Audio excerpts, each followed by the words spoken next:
Today we will study certain properties of the electric charge. The one thing you must remember for electric charge is the basic condition for electric charge is that charge is carried by material.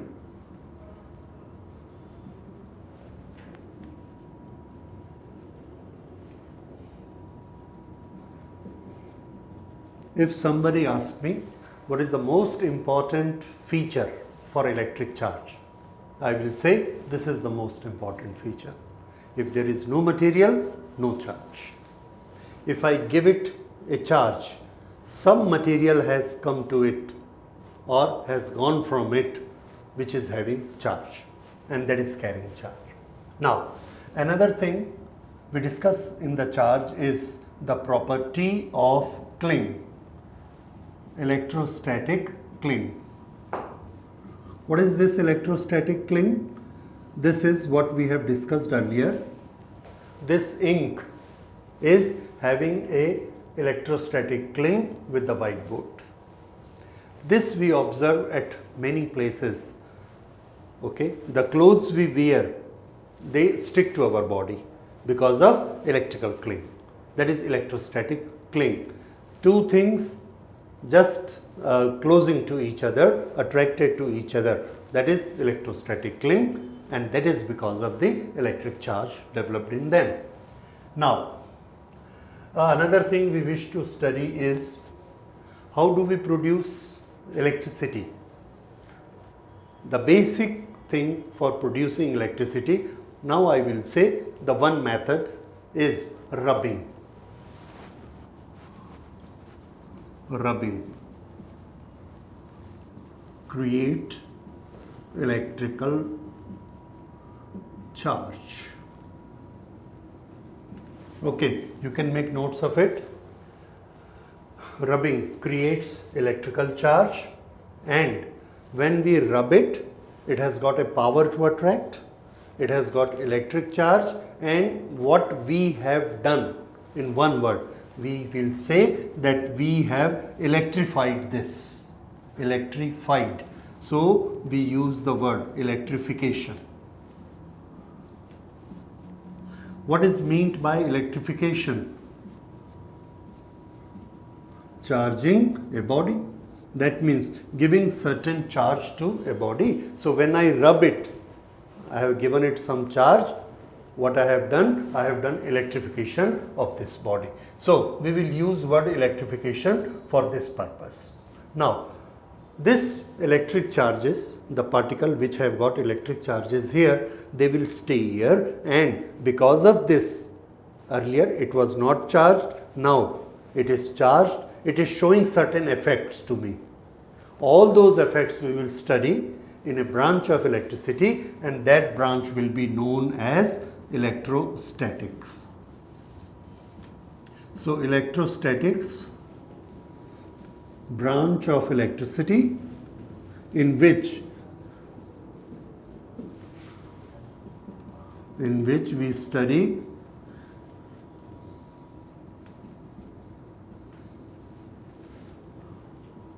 the effect of static charge, the charge which is not moving.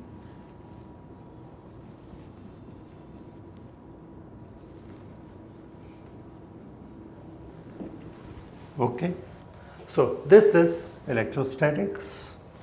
Now, another word we normally hear is about what is frictional electricity. So you see here, when we do the rubbing, it gets charged. But if I do this rubbing maybe with polythene, it may not create charge. Here, it may not create charge. Why? There is no friction between the two. Friction means this surface should be rough, this surface should be rough, and when we rub it, some particle of this either should go here or some particle of this should go here. That particle will carry electric charge. So friction has to be there, and because this electrification is due to friction, we also call it frictional electricity. So electrostatic is also sometimes referred as frictional electricity. Okay, then these are certain features of the electricity. Now, electric charge, there was very wonderful thing about electric charge which compelled us, which had given us certain questions. You can also think about those questions, and that is what Benjamin Franklin thought it first. So it will be a mind twister for you. Think that what does electrical charges do? Answer, they apply force. Okay, what type of force? We have seen they attract. Okay, if they attract, fine. We have done certain experiments. So electric charge attracts. What we did, we took a glass rod, rubbed it, it got charged. What is the proof? It was attracting the papers. Okay, so we had glass, and this is charged, it can attract the papers. Now we have another plastic piece, plastic rod, and we rub it, it is also pulling the papers. We say it is charged, plastic. Okay, this is charged, this is also charged. Now we hang them with help of thread and bring them close to each other. These two, we bring them close to each other. Now what do we expect? The answer, both are charged, they will attract each other and they go like this. We see it happened, and they go like this. There is a force of attraction between the two. So far so good. What we have declared, electric charge attract. Okay, this is the property of the electric charge body. Now what happens, there is a glass and there is another glass tube, both are charged, and we bring them close to each other by hanging them, and what we find, that they repel each other, glass and glass. And what are they doing? Repel. They repel each other. This is a charged body, this is a charged body. So charged bodies do, what do they do? Attract or repel? You can also think, both are charged bodies. Now what is the nature of electrical charge body? It is attraction or it is repulsion. And that was the problem with studying people, that physicists, whether the charge they have discovered, whether it is a attractive property or it is a repulsive property, and there was no answer.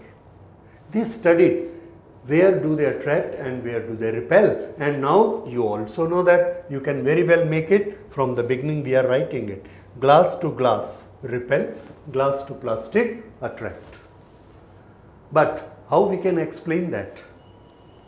How we can explain that these two charged bodies, this was attracting the papers, this was also attracting the papers, both are having electric charge, why they should attract and why these should repel? Both are having electric charge. One electric charge cannot express two type of characteristics. How we can explain that when it will attract and when it will repel?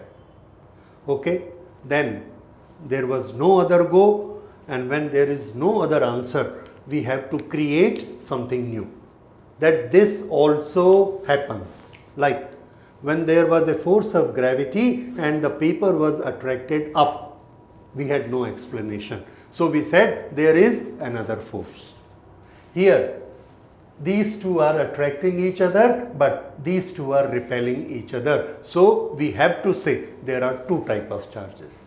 Only one type of charge should show one type of property, but they are showing two types of properties, then there have to be two types of charges. So we decided two types of charges. And preliminary we said one type of those charges which are created in glass and one are those type which are created in plastic rubbing. Okay, they are the representative of two types, and then we made a rule that similar charges repel. In this case, glass repel. If they are plastic, then they will also repel. But if they are glass plastic, they will attract. So similar charges repel and opposite charges or dissimilar charges attract. So this is rule made which will satisfy these two phenomena. You see, in our scientific method, we have studied anything that any rule we make, any law we make, this should be able to satisfy and explain whatever happening in the nature. In our lab, these two things are happening. So we should make a rule, we should make a law which should explain both these things. And this statement that there are two types of charges, if they are similar, they will repel, and if they are dissimilar and opposite, they will attract. This holds good. Now, if there are two types of charges, we have to give them names. And this name was suggested by Benjamin Franklin, and he said that these two charges, we will give them name plus and minus. That is positive charge and negative charge. This was a very strange name. So far, people were putting the names either due to their properties, that is oxygen, hydrogen, nitrogen, or due to the scientist like Faraday, Newton, and all these things were used as a name in physics. But here, what he has given the name he has given is positive and negative. What strange type of name, why this was given? This is a question which is not generally asked, but in very peculiar examinations, this may be asked. And you may also be interested to know why these were given. The reason is very simple, you will also agree.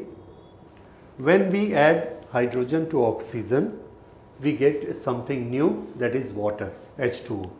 Similarly, whenever you add two things, they are not destroyed, you get something else new.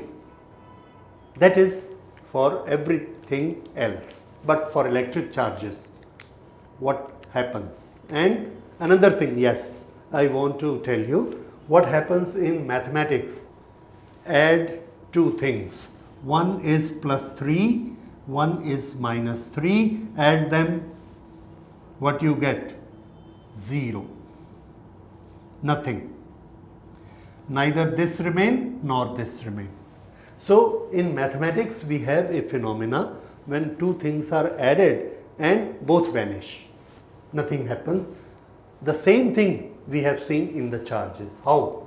We take charge on the glass, we take charge on the plastic, both are lifting the papers, both are powerful, both are charged. Now we touch them. If we touch them like this, and after that we again separate them, and now after separation I put papers here. Now these are not attracted. So we say charge is gone and this charge has become 0.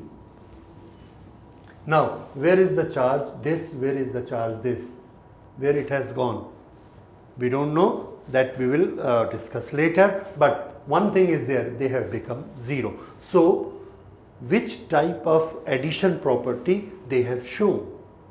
Is it the property of chemical things where hydrogen, oxygen makes a new thing, or it is a property shown by mathematical numbers which when added together become 0? So answer is, it has shown the property of mathematical numbers, because practically they also become 0. So which will be the appropriate nomenclature? Should we give them name like chemical names of material, or should we give them mathematical names which are positive numbers, negative number. So the more appropriate method is if we give them mathematical signs plus and minus, because when we add them they follow mathematical rules. That is why their names were given as positive and negative. So we will write why the two names were given to them. Okay, so we have written the same thing what I explained you, that charges were given positive and negative names because on addition they give 0 result, which is property of mathematical numbers having sign positive and negative. So names were given positive and negative, which is more appropriate. So this is the reason why this strange name positive and negative were given. So what we have studied today, certain definitions, those are properties of the charges and the two types of charges. How from one type we have developed two types of charges, why we have given these names, what is the behavior of two types of charges, when do they attract and when do they repel, and in which they are developed.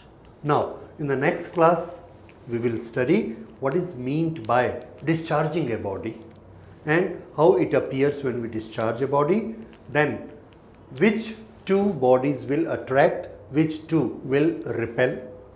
These things we will study in the next class.